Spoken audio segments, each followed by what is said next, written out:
आज हम बीए का लेसन नंबर 6 मार्गदर्शन के बारे में पढ़ेंगे। सबसे पहले प्रस्तावना। संचालन कार्यों में मुख्य रूप से आयोजन, प्रबंध, कर्मचारी व्यवस्था और नियंत्रण का समावेश होता है, परंतु संचालकों द्वारा लिए गए निर्णयों का अमल तो मार्गदर्शन द्वारा ही होता है। किसी भी चीज का मार्गदर्शन, गाइडलाइन बहुत जरूरी होती है। मार्गदर्शन आयोजन और व्यवस्था तंत्र द्वारा लिए गए निर्णयों को लागू करता है। कर्मचारियों को सौंपा गया कार्य करवाना यह मार्गदर्शन का कार्य है।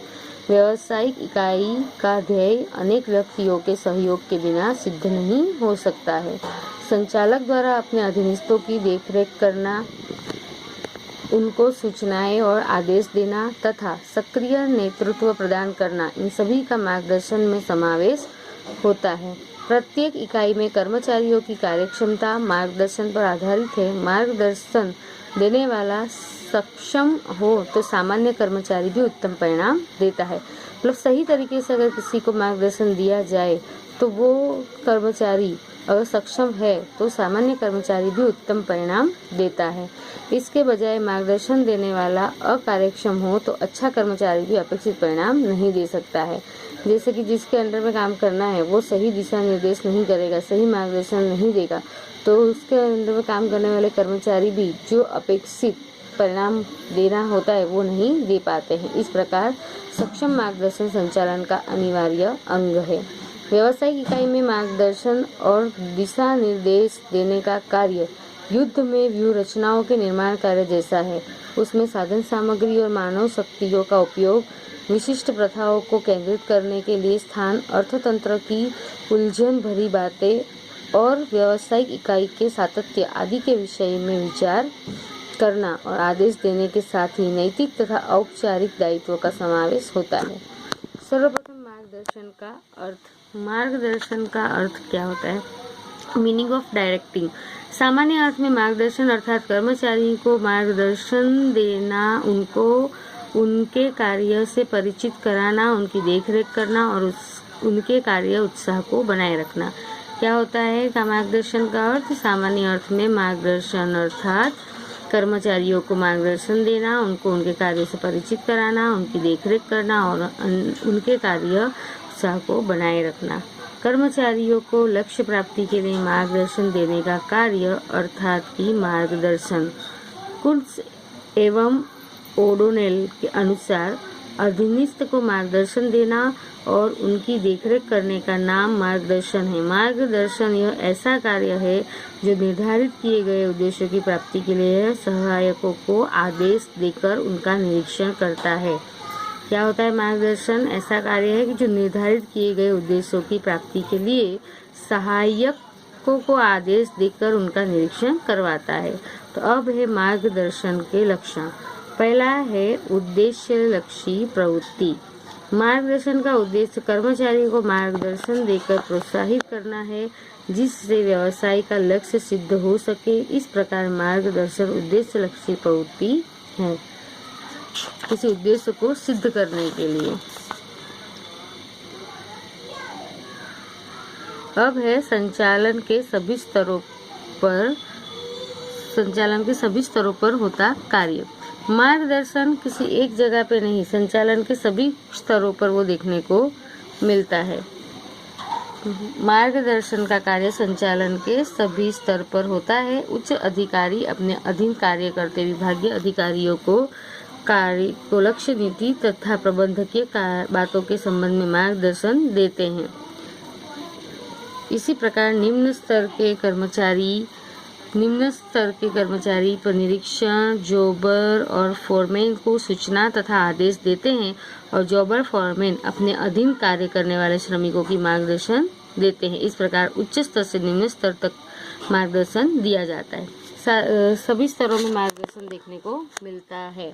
मार्गदर्शन में ऐसा होता है कि जैसे कि कॉन्ट्रैक्टर हैं तो वो अपने निम्न स्तर के कर्मचारियों को आदेश देते हैं, उनसे कार्य करवाते हैं, मार्गदर्शन देते हैं। तो श्रमिक, निम्न स्तर के श्रमिक जैसे कि निरीक्षक, जॉबर और फॉरमैन उनके आदेश और उनकी आज्ञा का पालन करते हैं और इस तरीके से उच्च से निम्न स्तर की तरफ मार्गदर्शन दिखाई देता है।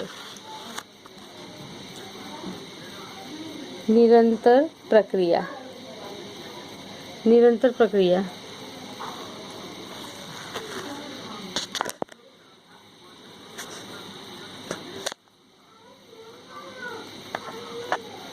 निरंतर प्रक्रिया में ऐसा है कि व्यावसायिक इकाई की प्रवृत्तियां जब तक चलती हैं तब तक मार्गदर्शन भी अविरत रूप से चलता रहता है। कार्यविधि तथा नीति के अर्थघटन संबंधी मार्गदर्शन सतत कर्मचारियों को देना पड़ता है, इसलिए मार्गदर्शन निरंतर प्रक्रिया है। कार्यों की देखरेख। मार्गदर्शन देने का उद्देश्य मार्गदर्शन के अनुसार कर्मचारी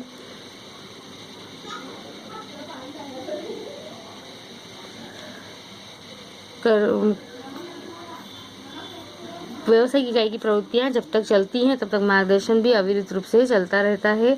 कार्यविधि तथा नीति के अर्थघटन संबंधी मार्गदर्शन सतत कर्मचारियों को देना पड़ता है, इसीलिए मार्गदर्शन निरंतर कंटिन्यू चलती हुई प्रक्रिया। ऐसा नहीं कि एक बार किसी को मार्गदर्शन दे दिया तो उसका बाद में दोबारा उन्हें देने की जरूरत नहीं है।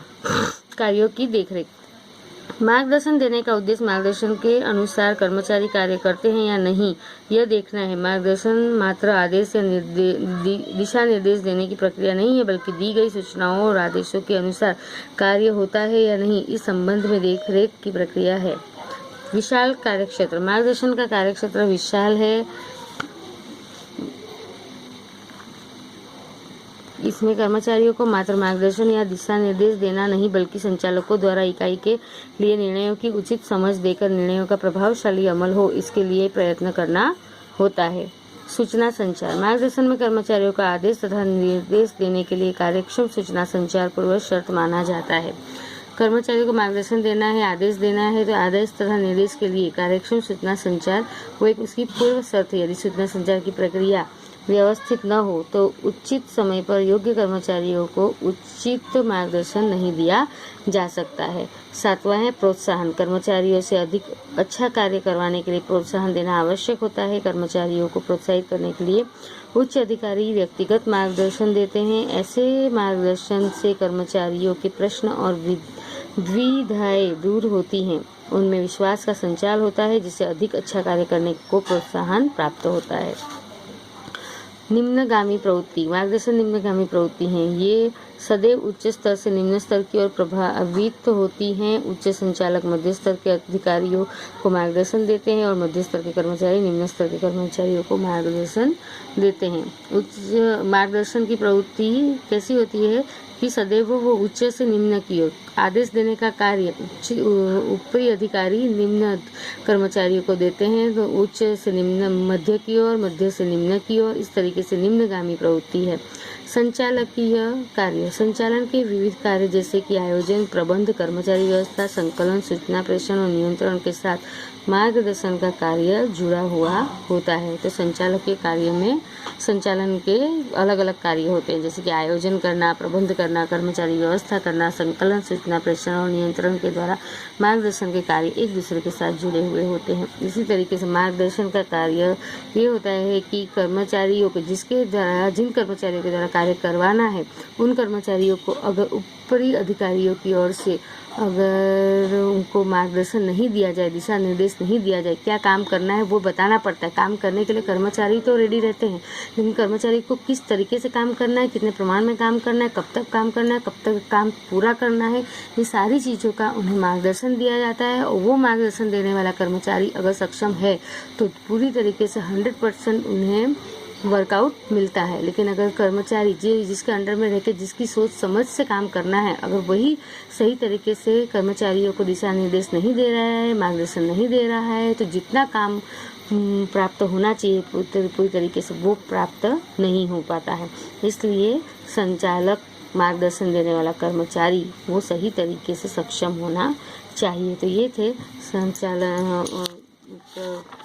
मार्गदर्शन के लक्षण। मार्गदर्शन के कुल 10 लक्षण हैं।